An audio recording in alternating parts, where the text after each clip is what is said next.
everyone. It is 5:15 on Monday, October 9th, 2017, and the Carroll City Council meeting is now in session. Will everyone please rise for the Pledge of Allegiance?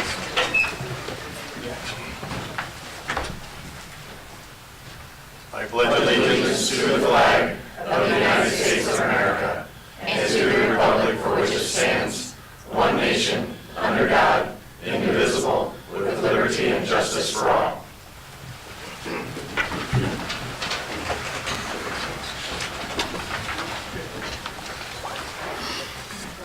Please note all the council are in attendance. Our first item is the consent agenda, which is approval of minutes of the September 25th meeting and approval of bills and claims and an acceptance of a tobacco settlement agreement. If there are no questions, I will need a motion to approve the consent agenda. So moved. Second. There's a motion and a second. Face? Yes. Dirks? Yes. Haley? Yes. Cots? Yes. Seaman? Yes. Fleshner? Yes. Motion is approved. Thank you. You need one separate for the acceptance is fine. Okay. The next item is, are there any oral requests and communications from the audience for items that are not on the agenda? Okay, if not, we will move on to our Fire Prevention Week proclamation. And I think everybody's got that signed. And we have a proclamation for Fire Week Prevention Week, which is October 8th through the 14th. That's this week. Whereas many of today's products and furnishings produce toxic gases and smoke when burned, making it impossible to see and breathe within moments. And whereas these conditions contribute to a much smaller window of time for people to escape a home fire safely, with people having as little as 1 to 2 minutes to escape from the time the smoke alarm sounds. And whereas a home fire escape plan provides the skill set and know-how to quickly and safely escape a home fire situation. And whereas a home fire escape plan includes 2 exits from every room in the home, a path to the outside from each exit, smoke alarms in all required locations, and a meeting place outside where everyone in the home will meet upon exiting. And whereas home fire escape plans should be developed by all members of the household, and whereas practicing a home fire escape plan twice a year ensures that everyone in the household knows what to do in a real fire situation, whereas the Carroll Volunteer Fire Department are dedicated to reducing the occurrence of home fires and home fire injuries through prevention and protection education, whereas Carroll's residents are responsive to public education measures and are able to take personal steps to increase their safety from fire, especially in their homes, whereas the 2017 Fire Prevention Week theme, Every Second Counts, Plan 2 Ways Out, effectively serves to educate the public about the vital importance of developing a home fire escape plan with all members of the household and practicing it twice a year. Now therefore, be it resolved by the Carroll City Council, we hereby proclaim October 8th through the 14th, 2017 as Fire Prevention Week throughout this community. We urge all the people of Carroll to find and develop a home fire escape plan with all members of the household and practice it twice a year, and to participate in the many public safety activities and efforts of Carroll's fire and emergency services throughout the year. Adopted and passed by the Council and City of Carroll, Iowa, this 9th of October, 2017. I guess I'll need a motion to adopt. So moved. Second. There is a motion and a second. Face? Yes. Haley? Yes. Fleshner? Yes. Cots? Yes. Seaman? Yes. Dirks? Yes. Motion is approved. And Greg, Yeah. yep, step forward and you want to recognize the fire Yeah. men that are here, please. Thank you and the council for signing that proclamation. You know, every year we talk to children in our schools about fire drills, and they all do them at school, but very few people do them at home. So this year the National Fire Protection Association is trying to implement and begin at least to talk about in your families having an escape plan so you know what to do in case of a fire, as you've read, and we appreciate that support. I did bring with me some of the members of our leadership team on the fire department, and I'll introduce those. Bob Shields, the assistant chief. Dan Honish is the captain. Mark Werner is our other captain. He's not here. Lieutenant Jeff Cullen and Lieutenant Josh Josh Hamilton, and our training officer is BJ Schratt. So with that, again, thank you for that, and we encourage the community to get behind the home fire escape plan and practice it. So, thank you. Thank you for coming.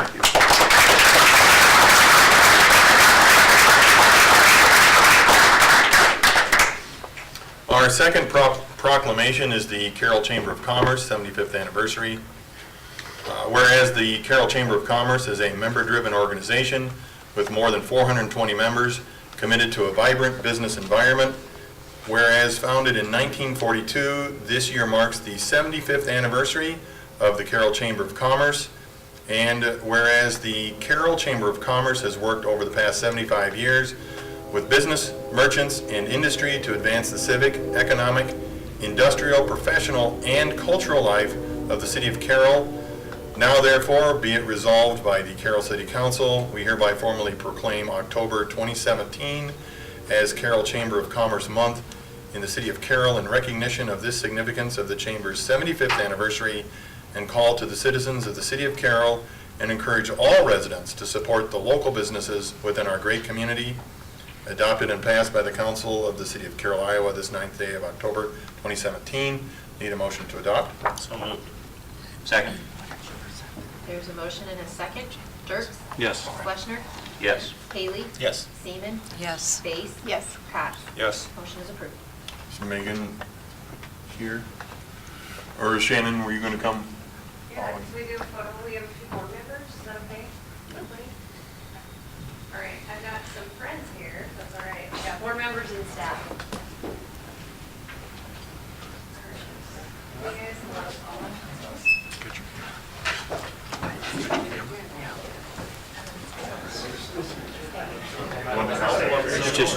Just the mayor. We don't need this. Just the mayor.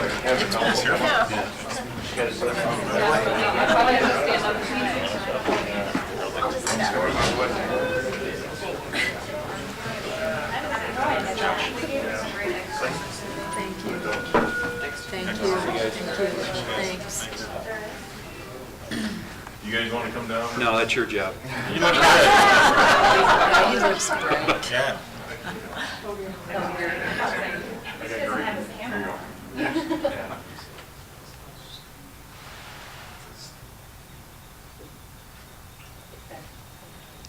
Thank you. Thank you. Thanks. Thank you.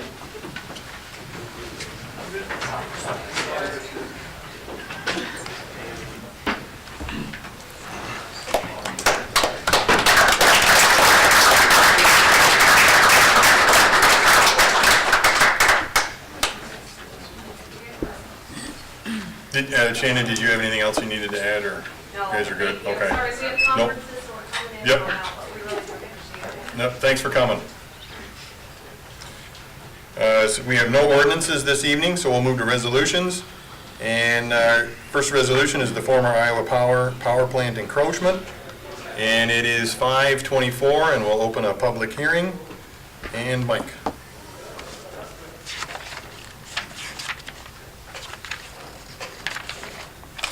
Thank you, Mayor and Council.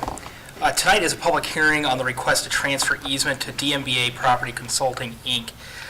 There's two easements in this request. The first is for the building encroachment of the former Iowa Power Plant building into the right-of-way of North Clark Street, East 4th Street, and East 5th Street. The second is for an encroachment of the north wall of the former coal storage building, which the building of biokinemetrics is built upon, into the right-of-way of East 5th Street.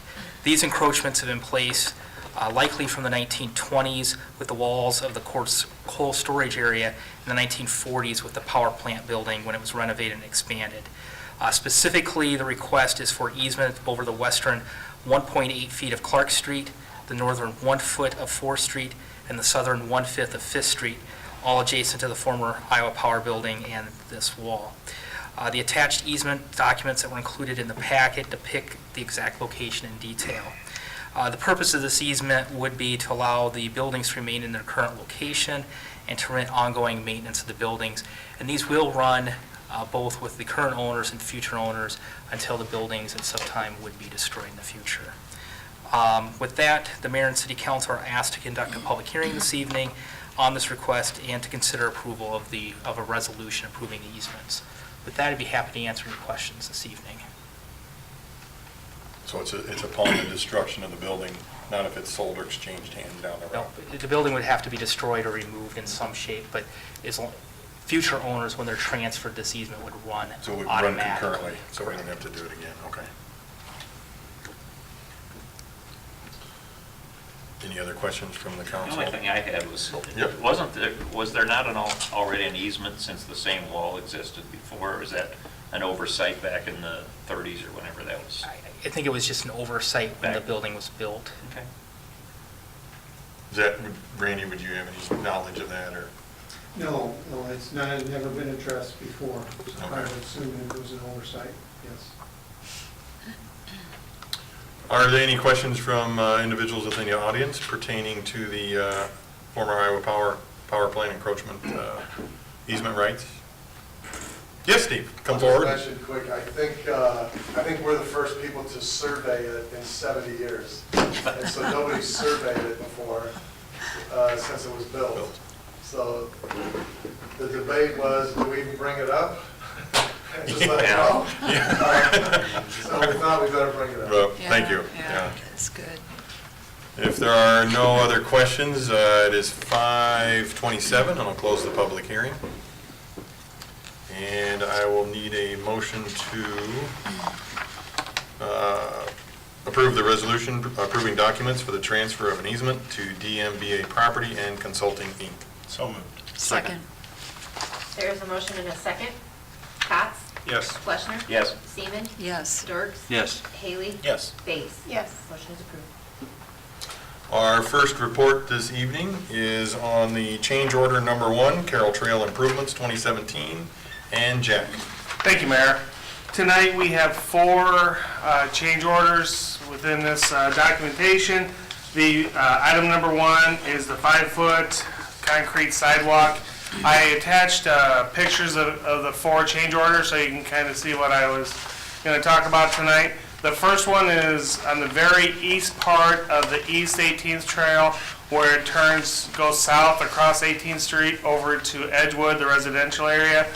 We thought it was important to take the sidewalk east and end it there, basically at the New Hope property, so if there's future desire to put the trail or a sidewalk to the New Hope, if New Hope has interest in that, we wanted to get that done, have that, since they were doing that part of that area right now, so we thought that'd be good. So that change order was $2,029.80. Number 2 change order was on Edgewood. Originally, they had a 4-foot sidewalk, that little portion right there on Edgewood. We wanted to get that to 8 foot, 8 to 10 foot. That was going to require additional dirt work, earthwork, a lot of fill, so we could bring that to a better length, a better width. But with that also, so that was 200 cubic yards of earthwork for $4,620. But in the original plans, they were going to have a fence up as a protector barrier because it dropped off pretty good right there. Well, we extended the dirt out a little bit further, so we didn't have to have the fence. That was a $2,390.40 deduction with that one. Any questions with the first 2? Number Jack, so 3. that on the first picture that we're looking at, that extends right up to New Hope's property line? Yes. Okay. Yep. I just want to make sure I got that. So Okay. New Hope would have interest or Yeah. to connect. There was one time when we talked to them, they wanted to take it northeast back to their residential To the area, residential so they areas. maybe could walk to the trail. Gotcha. So that was an interest. The change order number 3, again, is a deduction of $1,400. The pipe that was there was in really good shape, so they didn't need, when they first were out there, they thought that was gonna need to be replaced, but looking at it, the existing pipe was fine, so they didn't have to put in a pipe, so we got a deduction of $1,400 for that. And then item number 4, we're out there surveying, looking at the area when construction was going on. we noticed this was west, as you can see in the picture to the left, west of the bus barn. There's some water that had sit there previously. Well, with the building up the trail high enough, it was just going to have more water. So we wanted to push that water through and get it through there. You can see where it comes out the other side. So that 12 foot or 12-inch pipe, apron, 2 aprons, was $1,670. So the total change order was $4,529.40. Original contract price was $606,328.90. Change order number 1, and should be the only change order. They're pretty close to being completed with everything. I'm not anticipating any additional change orders. That would bring the new contract price to $610,858.30. Just FYI, they need to still put the sharrows down on the south part of town. We still have some discussions with the railroad. That'll be a discussion later to connect that piece. Right now it ends just south of the railroad property. So there's still some work to be done there. I think that in backfill, the contractor has backfill and seeding to do, but hopefully you've been by to see the trail or have used the trail. It looks really nice. Yeah, that's how people only use it. A lot of people using it already. Yeah. Yeah. So there will be a discussion hopefully in the near future where the council wants to proceed next. If you want to go north up through the golf course to 30th Street or try to tie in south through Northeast Park and in that area. I think they appreciate, Jack, from what I've heard, the off-street trail for Yeah. recreation of all sorts. There's no comparison. That's Yeah. so much better. Yeah, thank you. Any other questions for Jack? If not, I'll need a motion to approve the change order number 1 in the amount of $4,529.40 to the Carroll Trail Improvement Contract. So moved. Second. There's a motion and a second. Haley? Yes. Seaman? Yes. Dirks? Yes. Fleischner? Yes. Cox? Yes. Base? Yes. Thank you. I have no comments this evening, and I think we have one, thanks, Jack. Yeah. One comment from the City Council, an update on the Iowa League of Cities Conference. Mike or? I can go first. On September 22nd, 27th, 28th, and 29th, Mike and I went to the League of Cities meeting in Davenport. I missed the Friday or the Thursday thing, but I went Wednesday evening and Thursday. And I'm just going to give you an update of what I learned there. If you've ever been to these, you have multiple classes you can go to, so you only pick 1 out of 6 every time that there is one. So, first one I chose to is economic development as a team effort. And what it was the Owine Chamber of Commerce presenting what they did on getting a battery plant to their town. And it was a real hush-up thing. Everything had to be underneath the table until they finally made the announcement. But the very first thing that I thought was interesting that they said was, it is very important to have every council member on board with this. If you have one council member that is subject to not being, willing to go with this, don't do the project. So that was pretty important to hear that on going forward with projects like that. And then I said, how'd you let the company know that was coming in that you had enough employees in the area? And what they needed was 300 employees for this factory, and they did a newspaper. It was a fake newspaper ad, and it ran for about a 30-mile radius from Owine, and asking if they'd go to work for this particular company that would pay this rate and this type of work. And they got 500 people to reply for that. So it was able to prove to that company that, they had enough employees. The next program I went to was TIF 101. I really didn't understand it that well, but the instructor was a lawyer that this is about all he does, and he made it very, very simple. It was a real long, hour-long, meeting that he had, and he just used a chair and other symbols to stuff, and I got a good handle on it now. So. And the other one was urban revitalization and sustainable infrastructure. What it was is we loaded up a bus, there was 25 of us, and if you look at this here with the blocks, everybody's got that? What they did, they had a hill, and they wanted to put an apartment house in there, so they leveled off the hill, but then they started realizing that this was an old part of town, and they realized the infrastructure underneath was old and not documented, and they didn't know exactly what was underneath there. So instead of putting a storm sewer, they put these blocks underneath with the cracks, and there's 2 feet of rock underneath there. So that's how they handle their rain. So they took a fire truck out there when we were there, and they just flooded it, and it took all the water that the fire truck could give it. Where's the water go? Is it? Right down into the rocks, through the cracks, right down into the wall. So that was, it's a little more expensive doing this, but they said when you don't have to do a storm sewer, the cost is about equal. And then if one of those ever break, you just pry it out and put another one in. And then once a year, they got to vacuum up the dirt and dust. I think they talked about something like that when we were doing that Graham Park project in between the baseball stadium and the football stadium and that area. Yeah. Just to keep the water from puddling. But it was kind of interesting. They took this fire truck and they just put her wide open, and it didn't go 10 feet away from that fire truck, and it was going Sucked right right down. Yeah.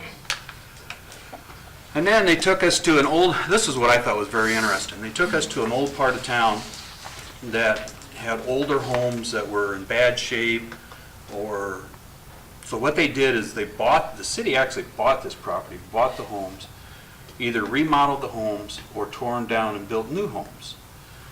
And what they did is they sold them to the people, but they kept the loan. The city was the borrower, and they kept the interest. And you bought the home and you had to stay there 5 years. You couldn't rent it out. And you had to keep it to the standards that the city wanted. And they probably broke even from the cost of buying the homes or rebuilding the homes and remodeling them to the person. But what they did is they got all those homes back on the tax base. And they took an old area of town that was in really bad shape, and now it's looking pretty good. And some of those were old 2-story homes that look really good. And the reason they wanted 5 years is they figured it would take at least 5 years to redo this one area. And then they got that area done, and then we went about a couple blocks down, they're starting another area. So they're getting the interest, and they're getting the tax base back up and cleaning up the area. Laverne, did they have trouble finding contractors? Because we hear so much, it's hard to find contractors. No. Or they did not have any trouble? No, it seemed like it. In fact, they were contractors were working on some homes. What town was this again? Davenport. Oh, yeah. That was my classes. I do want to point out one thing that I noticed.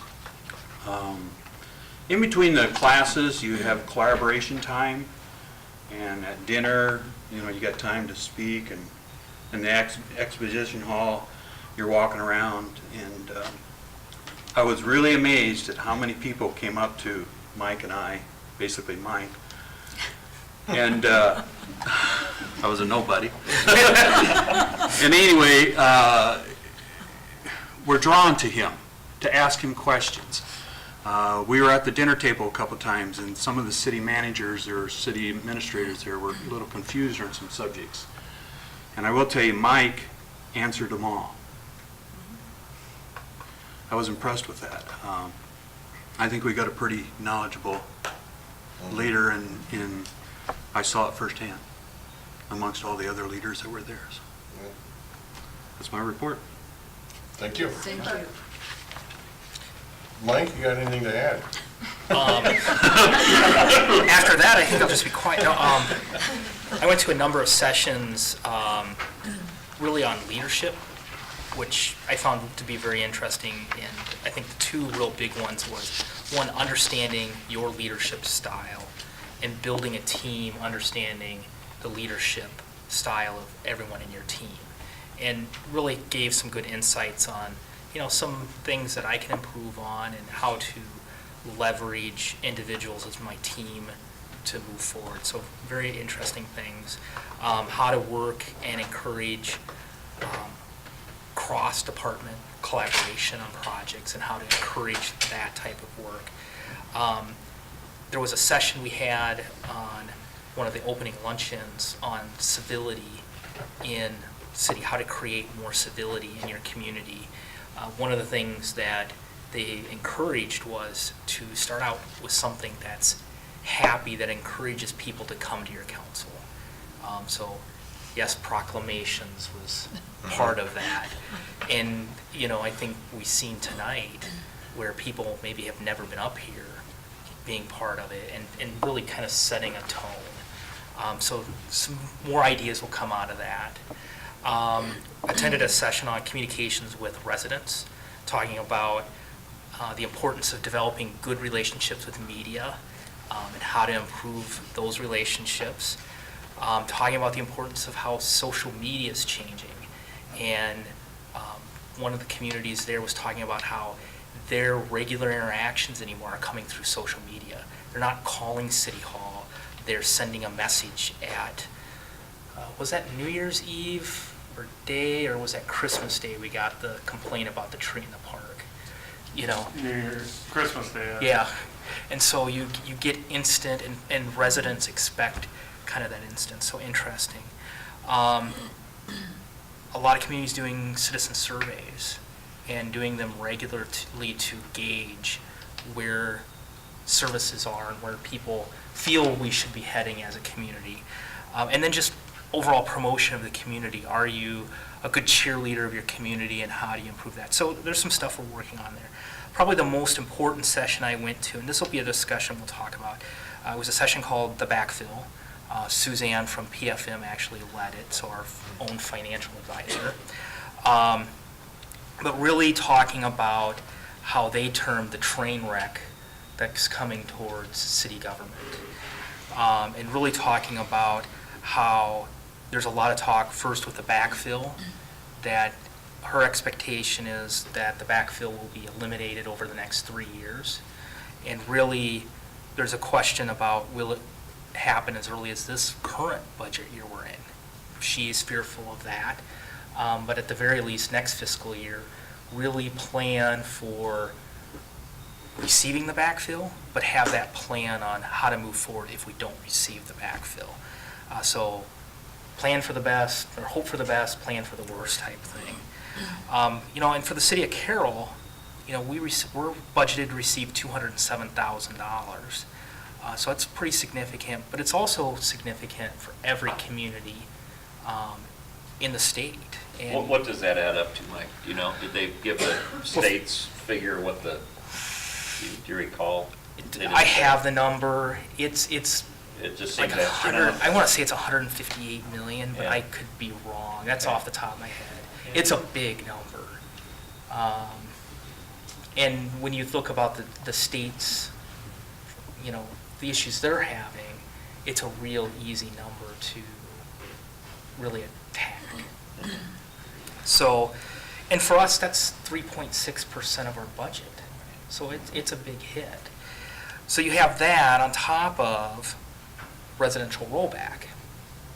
We've been in a period for the last decade, residential rollback has been increasing, which has allowed some modest increases. And for Carroll, it hasn't been, it's been helpful, but for smaller communities, it's been tremendously helpful, because when that rollback was going down, there's no way they were able to make up their budget issues. And anyhow, the Legislative Service Agency is projecting that residential rollback between now and 2024 will decrease by 7%. Assuming that our assessed values remain flat and our levy remains flat. Now, neither of those are going to happen, because in fact we know that the state equalization order has just come down. Commercial is going to go up 9%, residential is going up 7%. So my theory is already Some of us have already incorrect. gotten our notification. Yeah. But anyhow, if you just assume that everything remained flat, that rollback, that 7% rollback equates $350,000. And so I think the takeaway really in that session was cities are really needing to be forward-looking for the next decade, understanding what's happening, and really looking at how do you reduce expenditures? Are there areas that you can add new revenues? And the non-thinkable of do you need to raise levies? And those are going to be some of the things and some of the tasks as we move into budget period that we're really going to have to go. So that was probably the best session for me. Very informational. In fact, we're following up with Suzanne and doing some additional discussions with her just to really get a big picture of it. That's the sessions. There was a few others, but we won't highlight all those. So, thank you. Thank you. Thank you. Thanks. Are there any other comments? If not, I'll need a motion to adjourn. So moved. Second.